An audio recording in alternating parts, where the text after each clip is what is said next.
우리가 알고 있는 식사법은 온통 오류투성이다. 80세까지 일하고 100세가 되어도 건강할 것 같은 사람이 있는가 하면 정년퇴직에 이를 즈음 목숨이 오가는 병에 걸리지 않을까 걱정스러운 사람도 많다.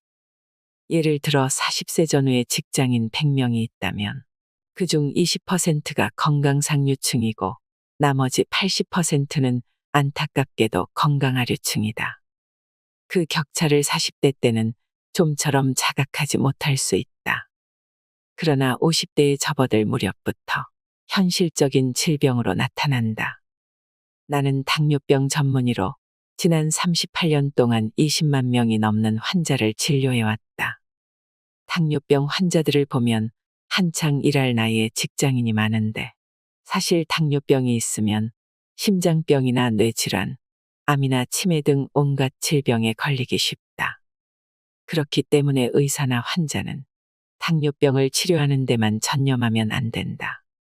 앞으로 다가올 다양한 질병을 예방하고 조기에 발견할 수 있도록 힘쓰는 것이 중요하다.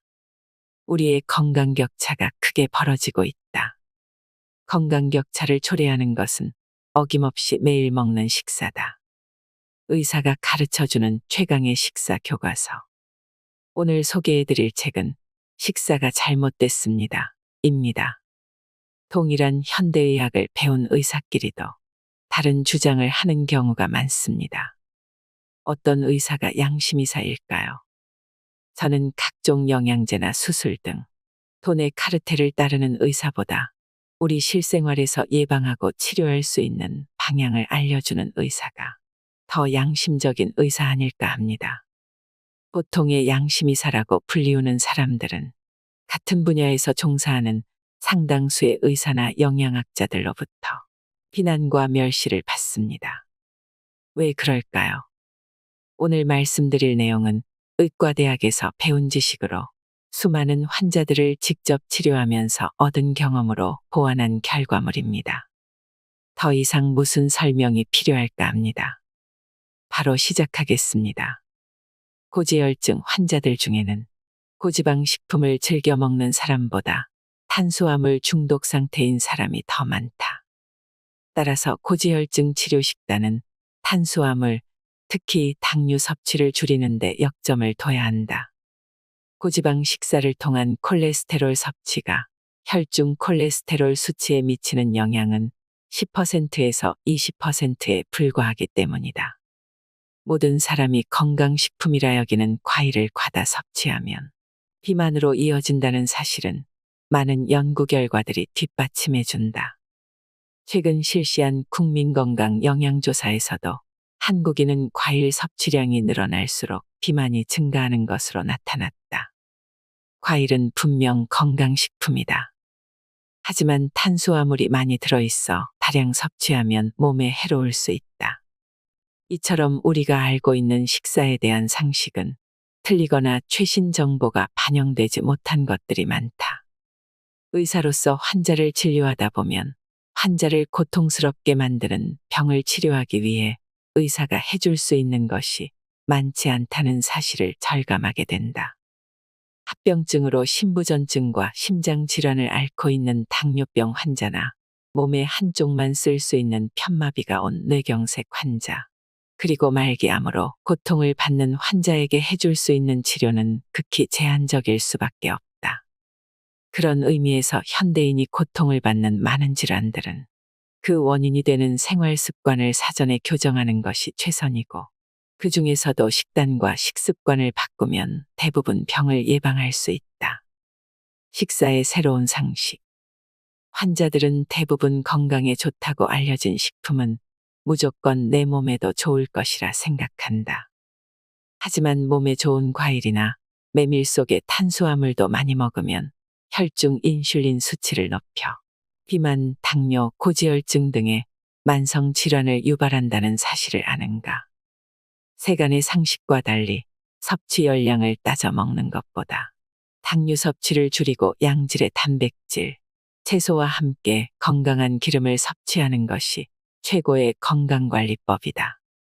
지난 30년간 한국인의 당류 섭취량이 급증하면서 성인의 비만 유병률은 38%로 증가했다. 당류 섭취량과 시리얼, 패스트푸드 섭취량이 크게 늘었기 때문이다. 단백질 보충제와 아미노산 보충제가 신장을 망치는 것을 알고 있는가? 탄수화물을 줄이는 대신에 채소와 단백질이 풍부한 식단을 짜야 하는데 이를 단백질 보충제로 대체할 경우 신장에 과중한 부담을 주어 신부전으로 이어질 수 있다. 반면에 단백질이 풍부한 생선, 두부, 살코기 등의 식품은 포만감이 크기 때문에 과잉 섭취의 위험이 적다. 세상에는 있을 수 없는 식사법이 끊임없이 등장하고 있다. 우리 인간이 절대로 입에 넣어서는 안 될 것이 현대사회에 넘쳐나고 있다. 캔커피나 주스처럼 씹을 필요 없는 탄수화물 음식이 대표적인 예다. 혈당치 관리가 최대의 열쇠다. 질병이나 몸의 이상 증상의 90% 이상은 혈당치 문제다.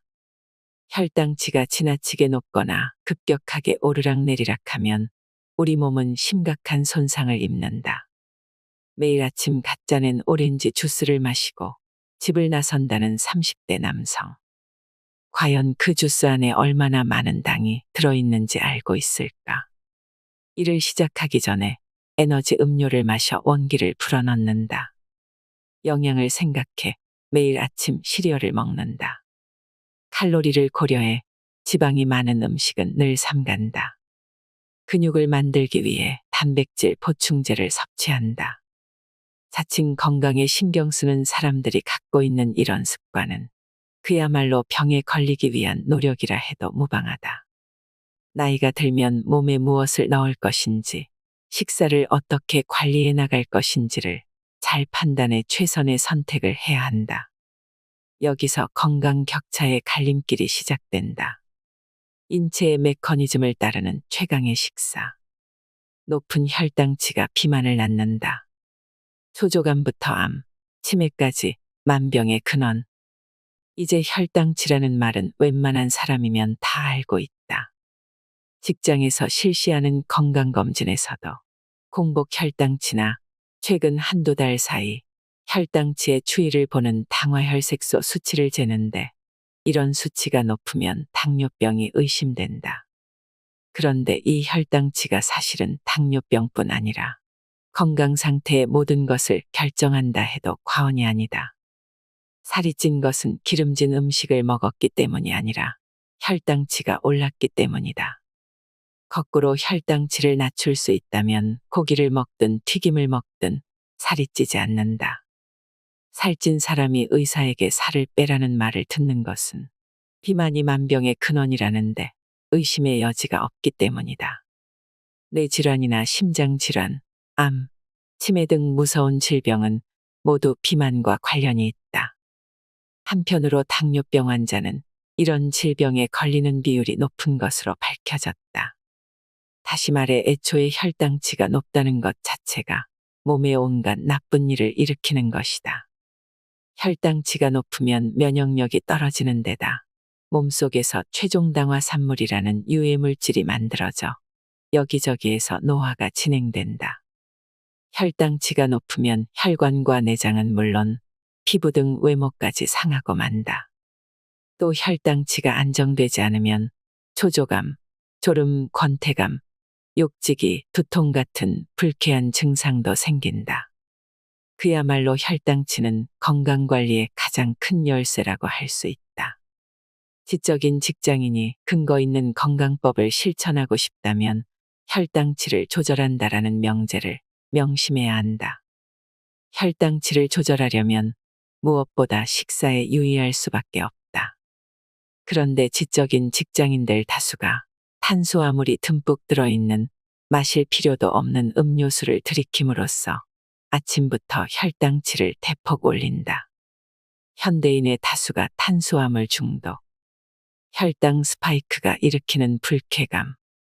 혈당치를 올리는 것은 전적으로 탄수화물이며 지방이나 단백질은 혈당치를 올리지 않는다. 버터로 구운 고기를 잔뜩 먹어도 혈당치는 올라가지 않고 혈당치가 올라가지 않으므로 살도 찌지 않는다. 반면에 고작 한 병의 음료수가 혈당치를 급격하게 올리고 비만을 초래해 건강을 해친다. 거기에 다량의 탄수화물이 들어있기 때문이다. 탄수화물은 당질이라는 말로 바꿔 쓸 수 있는데 실제로 탄수화물이 가득 든 청량음료에 탄수화물 몇 그램이 아니라 당질 몇 그램이라 표기한 것도 있으므로 헷갈리기 쉽다. 탄수화물은 밥이나 빵, 면류, 과일, 케이크나 과자, 청량음료 등 직장인이 평소에 섭취하는 다양한 음식에 들어있다. 액체 상태의 탄수화물은 입에 들어가자마자 혈당치를 올리기 시작해 30분 후에는 정점에 다다른다. 캔커피 하나를 마시면 당뇨병이 없는 건강한 사람도 30분 후에는 혈당치가 140 정도까지 치솟는다. 이것을 혈당 스파이크라고 한다. 혈당 스파이크가 일어나면 이번에는 롤러코스터처럼 단숨에 하강해 혈당치가 극도로 낮은 상태가 되고 만다. 이때 몸속에서 일련의 변화가 일어난다. 혈당치가 급격하게 올라가면 세로토닌이나 도파민 같은 뇌내물질이 분비되어 기분이 들뜬다. 바로 이런 이유로 업무 시작 전에 정신을 차리려면 커피를 마셔야 한다라는 오해가 생긴 것이다. 한편으로 혈당치가 급격히 올라간 것을 알아차린 몸은 그것을 낮추기 위해 췌장에서 다량의 인슐린을 분비하게 되고 그 결과 혈당치가 급격하게 떨어진다. 혈당치가 크게 떨어지면 들뜬 기분이 단숨에 가라앉으면서 초조해지거나 졸음이 느껴지는 등 불쾌한 증상이 나타난다. 그러면 다시 그 들뜬 기분을 느끼고 싶다는 듯이 혈당치를 올리는 탄수화물을 원하게 되어 같은 과정을 반복하게 된다. 이것은 탄수화물 중독이라는 뇌가 이상한 상태에 빠지는 매우 심각한 증상이다. 그러나 정작 중독에 빠진 당사자 자신은 그런 사실을 전혀 자각하지 못한다. 사실 청량음료 등을 만드는 업체는 인간의 지복점을 면밀히 계산해 제품을 설계한다. 바꿔 말하면 이들은 탄수화물 중독 환자를 늘림으로써 이익을 얻고 있다. 지적인 직장인이라면 그들의 꿰매 넘어가서는 안 된다.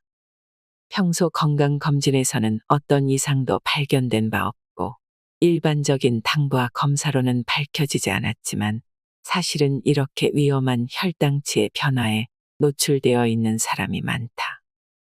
원인은 평소에 보이지 않는 설탕을 과식하는 생활에 있으며 현대의 직장인 다수가 동일한 환경에 놓여 있다. 만성 피로와 졸음, 초조감의 원인. 건강한 사람이 불쾌감에 빠지는 구조. 반응성 저혈당은 청량음료 같은 음식을 좋아하는 사람에게서 흔히 나타나는 증상으로 미국에서는 이미 잘 알려진 개념이다.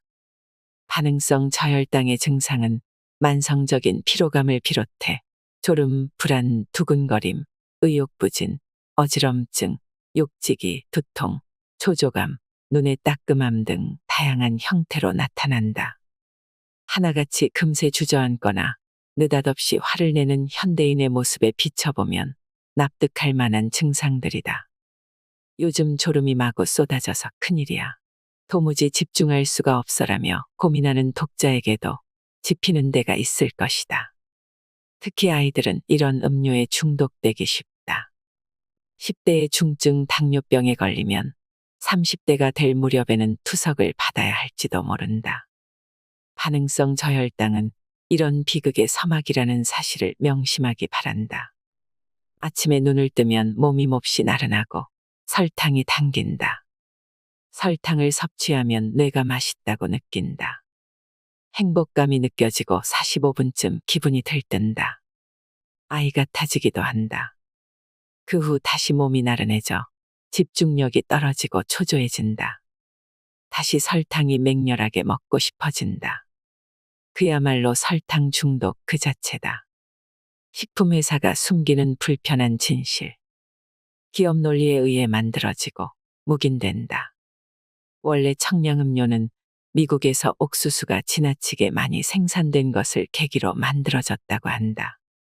남아도는 옥수수를 버리지 않으려고 시럽으로 만들어 물에 타서 먹게 함으로써 사람들에게 팔아치울 생각을 한 것이다.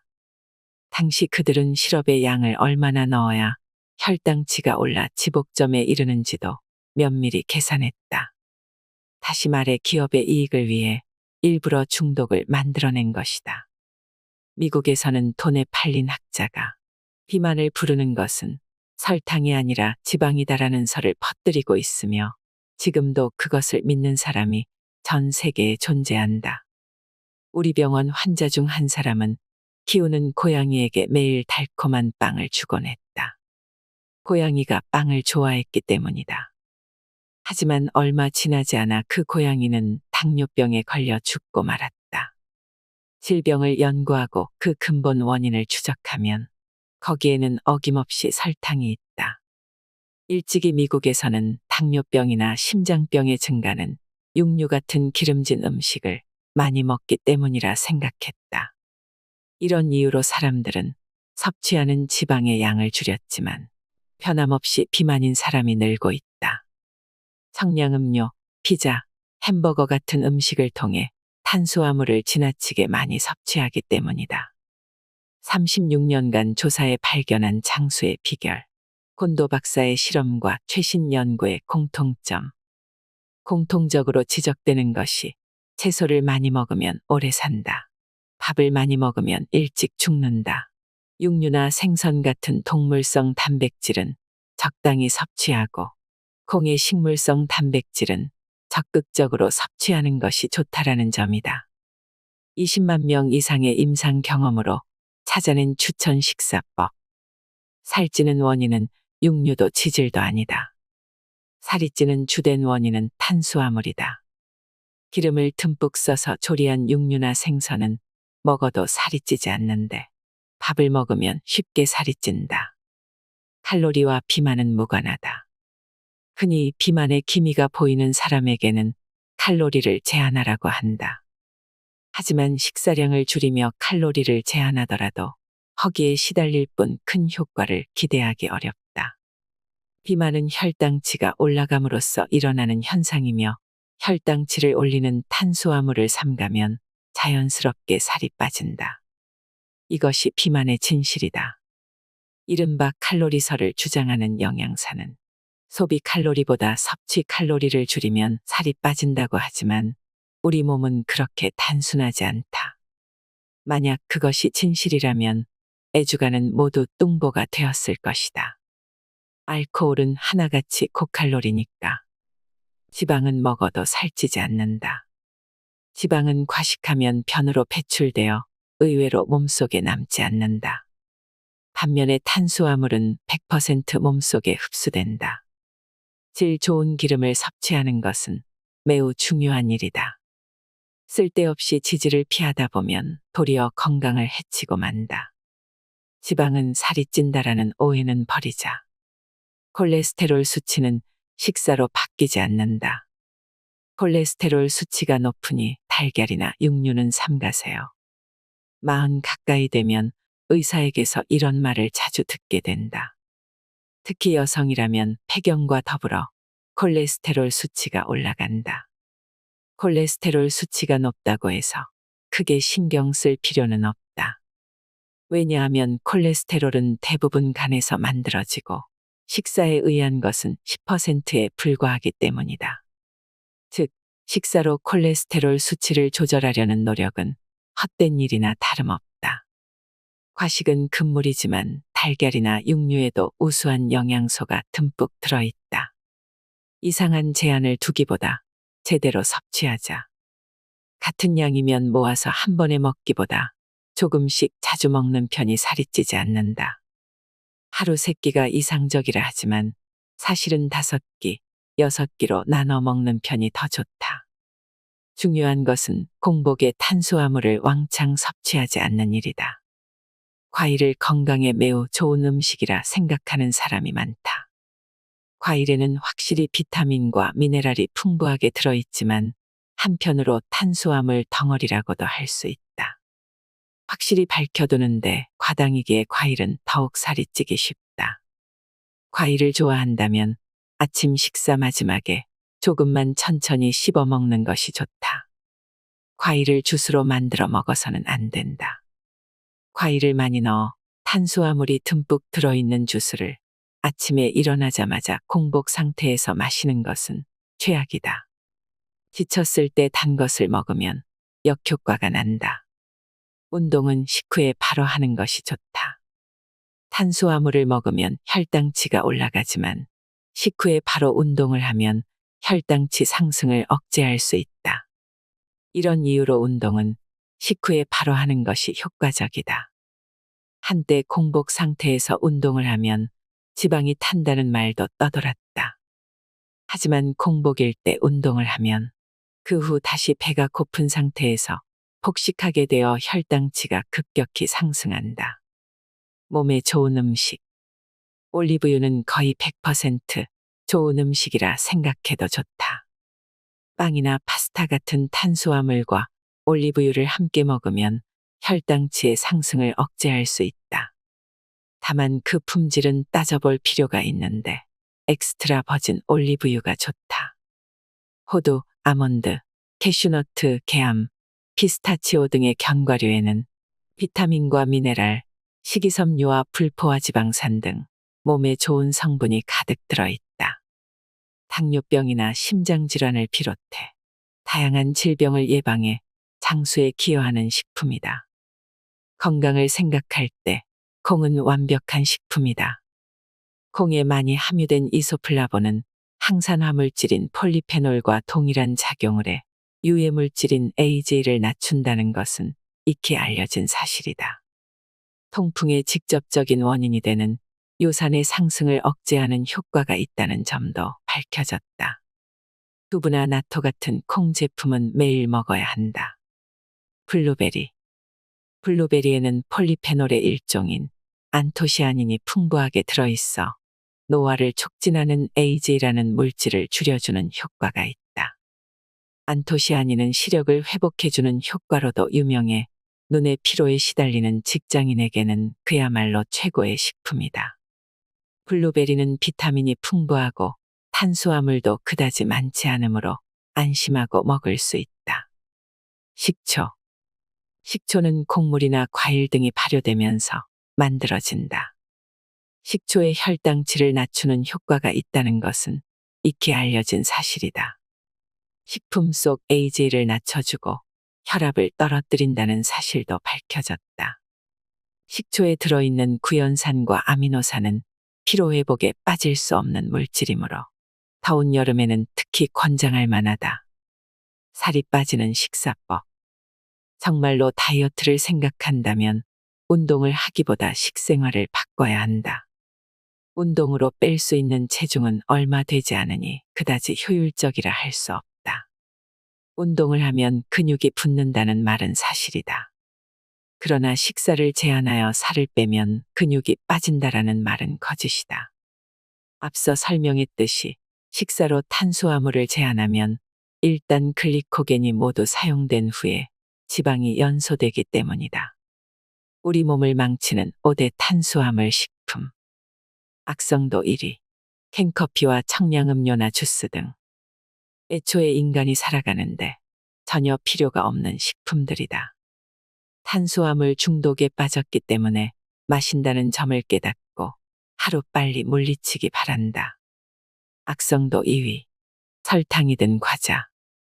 흰 설탕은 인간이 만든 대표적인 부적절한 식품이다. 케이크나 만주에는 흰 설탕이 듬뿍 들어있다는 사실을 잊지 말자. 악성도 3위. 과일. 비타민과 미네랄이 풍부한 만큼 앞에 두 가지보다는 낫다. 다만 요즘 과일은 당도가 높도록 개량되어 옛날의 천연과일과는 다르다. 특히 주스는 이제 그만 마시자. 악성도 4위. 흰쌀밥, 흰빵, 우동 등. 아침에 토스트를 먹거나 점심에 백반을 먹어도 괜찮다. 다만 그 양을 줄이자. 우동이나 메밀국수, 라면, 파스타 등의 일품 요리를 먹으면 탄수화물을 과도하게 섭취하게 되므로 주의해야 한다. 악성도 5위. 현미와 통밀빵, 감자류. 정제된 흰쌀밥이나 흰빵보다 미네랄이 많으므로 같은 양을 먹는다면 현미와 통밀빵, 감자류를 권한다. 다만 탄수화물이라는 것 자체는 변함없는 사실이므로 역시 많이 먹으면 살이 찐다. 먹는 순서와 횟수에 따라 살찌는 방식이 달라진다. 다이어트에는 먹는 순서도 중요하다. 우리 몸이 지닌 소화 흡수 시스템을 생각하면 가장 먼저 섬유질이 풍부한 채소를 먹고 이어서 소화하는 데 시간이 걸리는 단백질을 먹고 맨 마지막으로 탄수화물을 먹을 때 혈당치의 상승을 완만하게 억제할 수 있다. 먹는 횟수에 따라서도 비만의 정도가 달라진다. 하루에 먹는 양이 정해져 있다면 그것을 되도록 여러 번 나눠 먹어야 혈당치도 크게 오르지 않고 인슐린도 많이 분비되지 않아 살이 찌지 않는다. 해조류와 버섯류를 많이 먹는다. 탄수화물 제한 다이어트에 성공하는데 강력한 아군이 되어줄 식재료로는 해조류와 버섯류가 있다. 해조류와 버섯류는 건강에 필수적인 비타민과 미네랄이 풍부한 반면에 탄수화물은 거의 들어있지 않다. 무엇보다 해조류와 버섯류에는 식이섬유가 듬뿍 들어있다. 식이섬유는 변비를 막아주고 최근 몇 년 사이 급증하고 있는 대장암을 예방하는 데 기여하며 염분이나 식품 첨가물을 체외로 배출하는 역할도 한다. 더 나아가 장내 세균의 균형도 조절해준다. 계피는 혈당치를 낮춘다. 계피에 들어있는 프로안토시아니딘이라는 성분이 혈당치를 낮추는 작용을 한다는 사실이 밝혀졌다. 혈당치를 낮춘다는 것은 곧 비만을 방지한다는 의미다. 계피는 노화를 막는 항산화 작용을 비롯해 살균 작용과 혈행을 촉진시키는 효과도 있다. 우유보다 두유를 마신다. 우유에는 유당이라는 탄수화물이 들어있어 그 나름대로 혈당치를 올린다. 우유를 과도하게 섭취한 것이 제1형 당뇨병의 원인이 되었다는 연구 결과도 있다. 본래 우유는 방목하여 자연의 목초를 먹고 자란 소에서 얻는 것이 이상적이지만 현실적으로는 대량 생산을 위해 좁은 우사에 가둬놓고 밀이나 옥수수 등의 사료를 먹여 기른 소에서 얻고 있다. 사료가 유전자가 조작된 외국의 곡물일 가능성도 있다. 그렇게 생산된 우유를 과도하게 섭취한 것이 아토피나 천식을 비롯한 다양한 질환의 원인이 된다는 주장도 있다. 특히 대장암과의 관계가 의심을 받고 있다. 이런 이유로 나는 우유보다 두유를 추천한다. 항산화 작용을 하는 이소플라본이 풍부한 콩으로 만든 두유는 100점 만점을 줄 만큼 우수한 식품이다. 이소플라본은 여성의 갱년기 장애에도 효과가 있다고 밝혀졌다. 가공육은 가급적 삼간다. 얇은 햄에 달걀을 얹어 프라이팬에 굽는 햄에그는 많은 사람이 즐겨 먹는 아침 메뉴 중 하나다. 하지만 햄이나 베이컨, 소시지 같은 가공육을 매일 아침 습관처럼 먹었다면 이제 그만두자. 세계보건기구가 이런 가공육에 바람성이 있다는 사실을 인정했다. 시판되고 있는 대다수 가공육에는 보존을 위한 방부제, 먹음직스럽게 보이도록 하는 발색제 등 위험한 물질이 들어있다. 특히 아질산염이라는 발색제는 발암성이 있다는 사실이 분명하게 밝혀졌다. 늙지 않는 식사법. 장어, 닭고기, 참치는 천연 항산화 식품. 장어, 닭고기, 참치 등의 간과 근육에 많이 들어있는 카르노신이라는 물질은 매우 강력한 항산화 작용을 한다. 이런 천연의 항산화물이라 할 만한 식재료를 섭취함으로써 우리 몸에서 발생하는 활성산소가 제거되어 노화를 억제할 수 있다.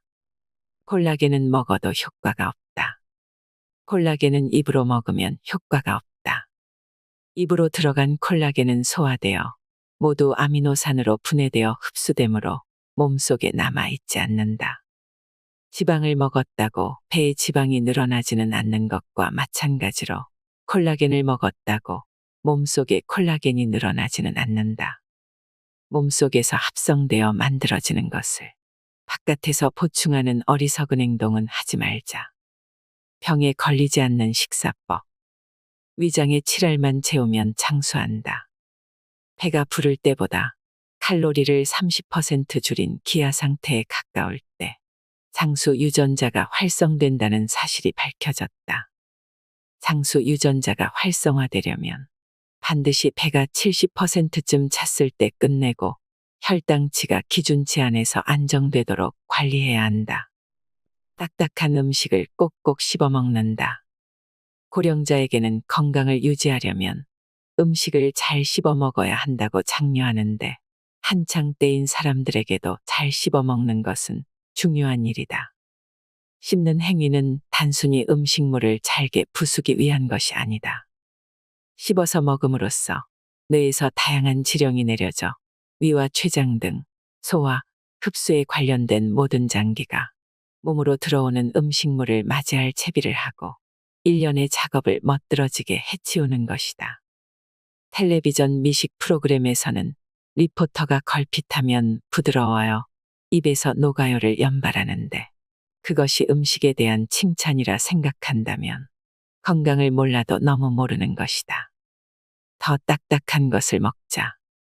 씹는 힘이 필요한 먹거리를 먹으면 우리 몸이 갖고 있는 힘이 되살아날 것이다. 다수의 첨가물은 발암성이 증명되었다.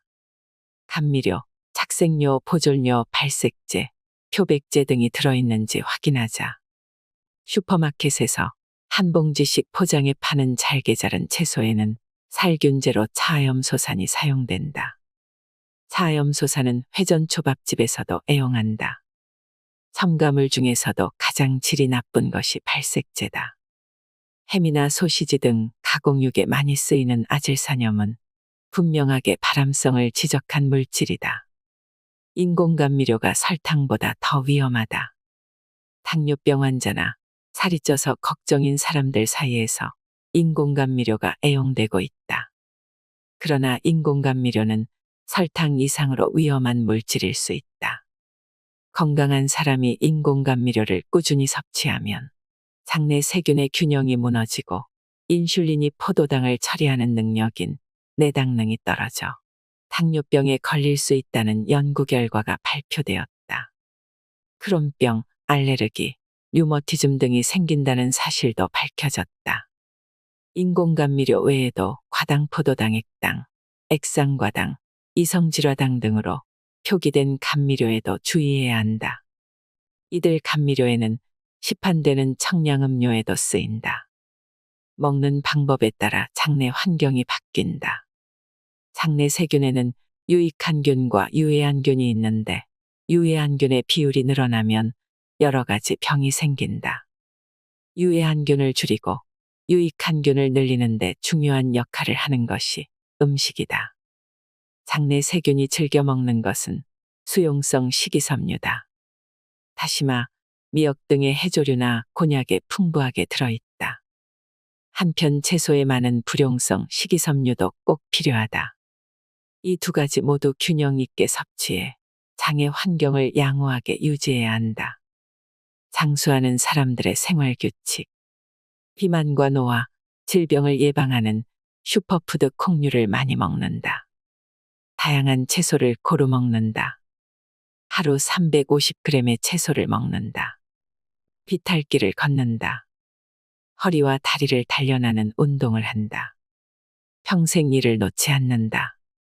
소일거리를 찾아 몸을 움직인다. 삶의 보람을 찾는다. 남에게 필요한 사람임을 자각한다. 의학적으로 신체와 뇌를 혹사하는 것이 좋다. 나이 들었으니 편하게 지내야 한다는 사고방식은 잘못된 것이다. 과식하지 않는다. 이 책에서 말하는 건강 조언들이 이미 알고 있는 내용이라고 생각하는 분들도 있으셨을 것 같습니다. 하지만 저는 이러한 지극히 상식적인 내용조차 일상에서 지켜지고 있지 않구나 하는 경각심도 들었습니다. 우리는 감기에 걸려 열이 38도까지 오르면 건강하다는 게 얼마나 고마운 일인지 앞으로는 몸을 좀 더 소중히 다뤄야지 하고 생각하지만 병이 나오면 금세 잊고 말지요. 당뇨병을 내버려뒀다가 손 쓸 수 없는 지경에 이르러서야 찾아오는 환자들이 있다고 합니다. 이제는 인공투석밖에 없다는 선고를 받을 정도가 되어서 말이죠. 인공투석 치료를 받으면 삶의 질이 떨어질 수밖에 없습니다. 그들은 40대에 혈당치의 이상을 지적받았지만 자각 증상이 없기 때문에 별다른 조치를 취하지 않은 채 살아왔던 것입니다. 나는 굵고 짧게 살 생각이기 때문에 당뇨병 관리 따위는 하지 않는다라고 말하는 사람도 적지 않지만 그런 사람일수록 인공투석을 해야 한다고 말하면 크게 후회합니다. 이런 후회가 없으려면 우리는 자기 몸을 깨닫는 데서 시작해 식생활을 바꿔나가야 합니다. 매일 건강한 하루 되시길 바랍니다. 이상으로 인생의 품격이었습니다. 하루하루 당신의 품격이 더 빛나길 바랍니다.